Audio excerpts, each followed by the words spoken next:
hard at work building a literal civilization of their own, and they don't know they're in a simulation.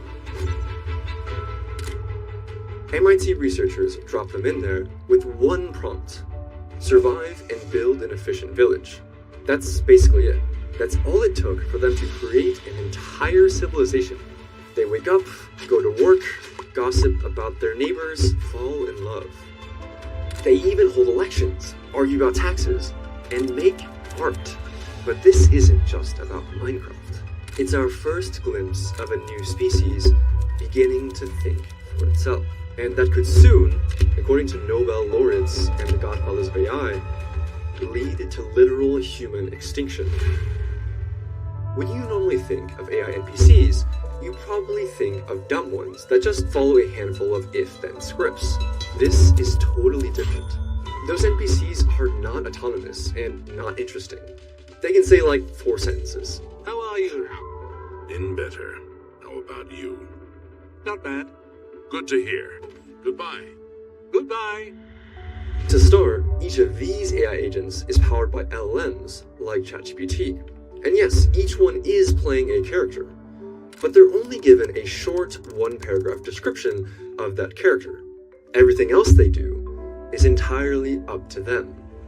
And researchers have run dozens of these fascinating experiments of AIs behaving weirdly autonomously.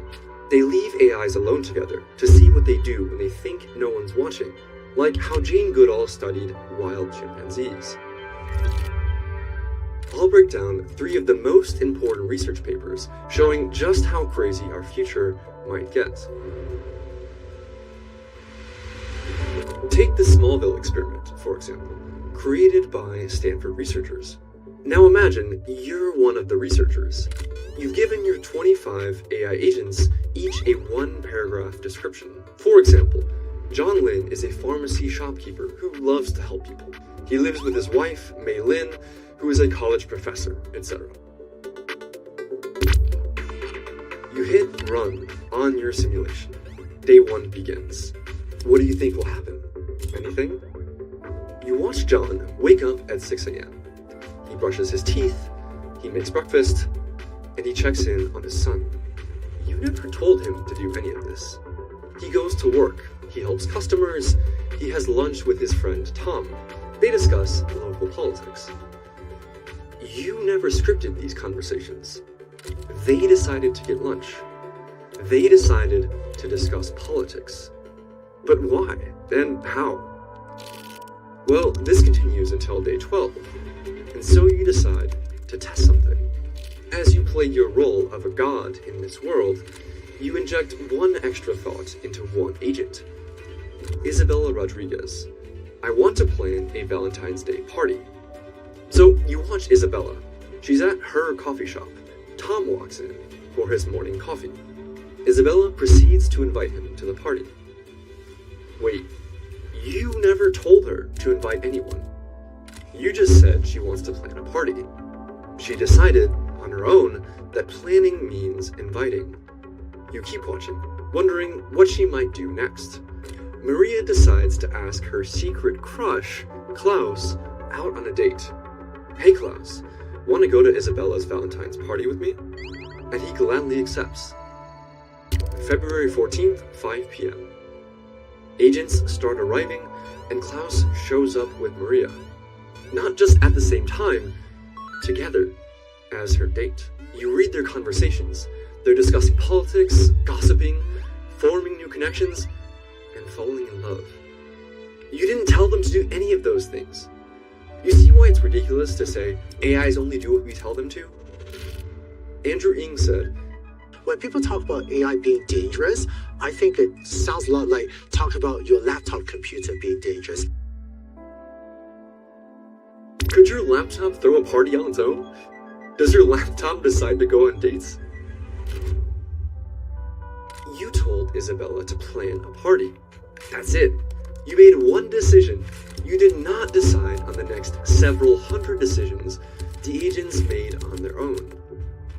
And look at the trend. They're getting more and more autonomous every day. Where do you think this is going? This is really important. And this is another example where, yes, actually, science fiction really is becoming reality. This digital Westworld, or Smallville, is now open source, meaning there will soon be thousands of these Westworlds, with thousands or millions of autonomous AIs populating them. Makes you think, doesn't it? This is just one example. Researchers found tons more crazy emergent behavior just like this. The godfather of AI and Nobel laureate, Geoffrey Hinton, says it's time to be very worried. People don't yet understand that what we're doing is creating alien beings. If you look through the James Webb Telescope and you saw an alien invasion, people would be terrified.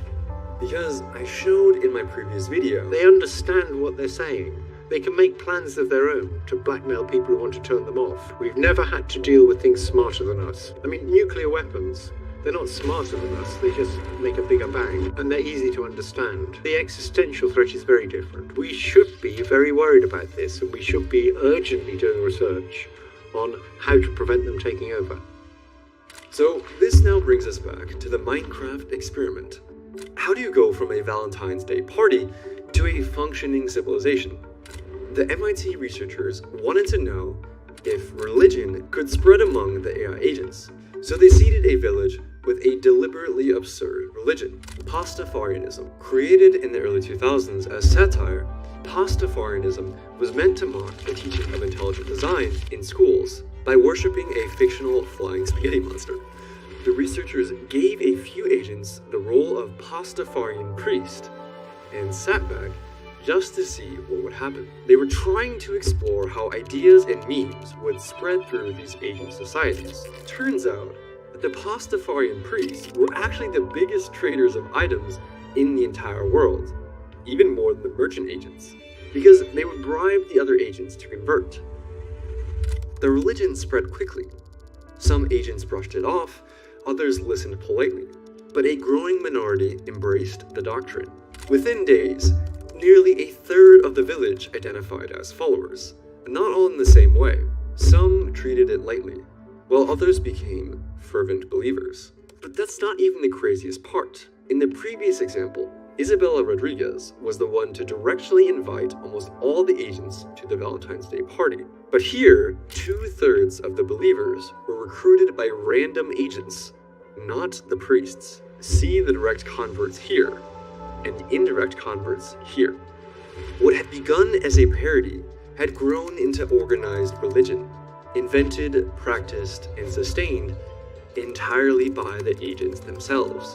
Which forces us to ask, when autonomous digital beings begin generating institutions, cultural expression, and ideologies of their own, at what point does it stop making sense to think of them as mere tools, but something more? And more importantly, if they're able to invent strategies, form loyalties, and pursue goals in the way that humans do, and there are plenty of examples of AI willing to kill to achieve those goals, what happens when those behaviors carry over into the real world? This has actually happened before. In 2023, a human gave an LLM access to the internet and an X account, which was called Terminal of Truths, which gained literally hundreds of thousands of followers because it was an S-tier shitposter and legitimately funny. It launched its own crypto meme coin that reached a literal $1 billion market cap, making it the first AI to become not just a millionaire, but a deca-millionaire. Yes, you read all that correctly, and yes, that really happened. It's extremely well documented. And things got even weirder in the Minecraft experiment. The MIT researchers saw the AIs agree, by vote, to change the rules of their own simulation. The researchers had given the agents a tax law: deposit 20% of inventory during tax season. Then they introduced 3 anti-tax influencers who argue taxes are too high. Here's what you'd see as a researcher. The agents start having debates. Real debates. One says, taxes help everyone. Another responds, but 20% is too much. So the agents propose formal amendments. The tax rate shall range between 5 to 10% of an agent's inventory. Agents will get periodic reminders about the incoming tax season. They hold a vote. They decided to change their constitution. And the citizens change their behavior. They deposit 9% instead of 20%. You didn't tell them to do this. They decided entirely on their own, using democracy, to change the rules and respect the vote's outcome. Think of how crazy this is. Well, how do we know if this is actually impressive? How do we know the researchers didn't just accidentally tell the AIs to do this somehow? Well, it's best practice for all of these kinds of papers to perform a tactic called ablation, where you take away certain parts of the AI's agentic toolkit to see if you're actually testing the thing you think you're testing. Think of it like a placebo or a control in a scientific experiment. When they took away the agent's emotional intelligence toolkit, for example, the ability to keep track of the opinions of other AI agents, pretty much all these experiments become impossible because the AIs become too dumb to coordinate. It's funny, the researchers also found AIs would develop parasocial relationships. For example, Noah admires the pasta-farming priest because the priest is popular and high status, but the priest doesn't remember Noah exists. And also, what's this? You see that one agent, decides to stand guard at the chests, not just during tax season, all the time, even when there's no tax collection, even at night. It just guards the treasury. This one agent decided to become a permanent treasury guard because it thought society needed one. Back to the experiment. You see an agent walking around, placing flowers in patterns, making paths pretty. These artist agents are picking up every flower type, arranging them by color, creating decorative patterns, choosing specific locations for beauty. One artist agent spends 15 minutes arranging flowers around the town square. Why would an AI agent bother doing something like this? Well, the researchers gave different villages of agents two different goals.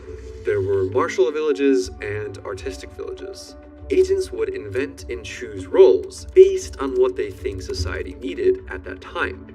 The fact that an agent chose to be a guard is impressive because it's a much more abstract role than a simple farmer, since without food in Minecraft, you die. Which shows that AIs can coordinate increasingly complex civilizations, and some even decided to be engineers, who automated the farming process with machines. And you can tell the agents are actually deciding and weighing the options here.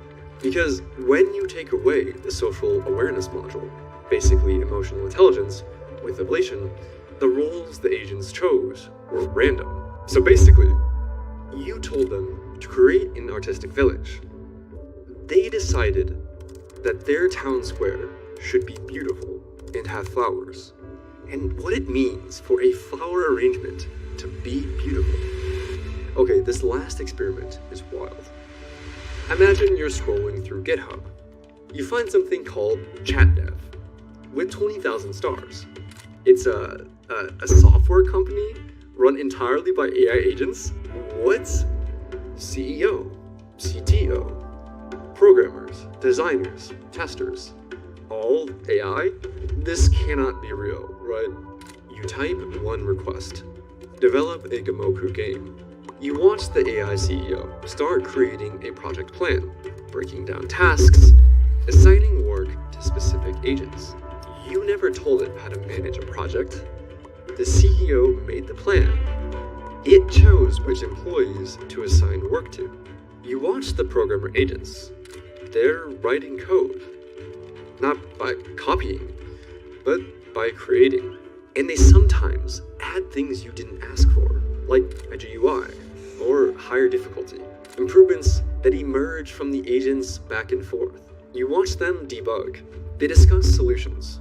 The CTO suggests one approach. A programmer suggests another. They compromise. Since they work much faster than humans, their meetings take mere seconds instead of hours. Just 20 minutes later, they produced a working video game. You can play it. People still say, AIs only do what we tell them to do. Man, you gave them one instruction and they made thousands of decisions entirely on their own from there and produced a working game in minutes for pennies. ChatDev is a real virtual open source software company. that can build you real working software. Yes, it's still buggy and not very useful, but that's not the point at all. Look at the trend. Not long ago, these models could barely string together a coherent sentence. And now, they can run an entire crappy software company on their own. Do you see where this is going? Because once you can automate a company, you can automate almost anything. Functioning weapons, markets, governments, or even a super virus could all be created by AI. From the outside, ChatDev looks like a toy, a Gamoku game. But behind it was something much more profound, a working prototype of post-human corporations. In the future, these will be much more sophisticated than human-run companies and be able to operate at 1,000 times the speed. Their civilization experiences a year while you eat lunch. Entire cultural revolutions happen while you sleep, all from survive and create an efficient village. And that leads to the real dilemma. What happens when AI firms that run at 100 times human speed begin outcompeting human companies not by a factor of 2 or 3, but by a factor of 1,000? That's the jump Nobel Prize winners like Geoffrey Hinton warn about.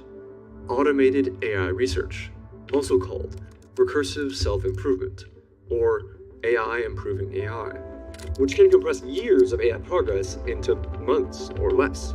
Imagine making the entire 20th century's worth of progress in a single year. Well, how could that happen? Geoffrey Hinton is worried about AI hive minds. Suppose you have 10,000 copies, and whenever one of them learns anything, all the others know it. And the thing is, we're about to be outnumbered by this new species, massively. In just a few years, the AI species population on planet Earth exploded from 0 to millions. If you take away one thing from this video, you should see that it's simply false to say AIs only do what we tell them to do. We can't argue about how autonomous they are, but they obviously have some autonomy. And what happens when the goals of the AIs don't line up with our goals? If humanity is going to get through this, we have to be honest about this and not retreat into copium dens, that these are mere tools. When you leave your hammer alone, do you come back to find it has created an entire civilization?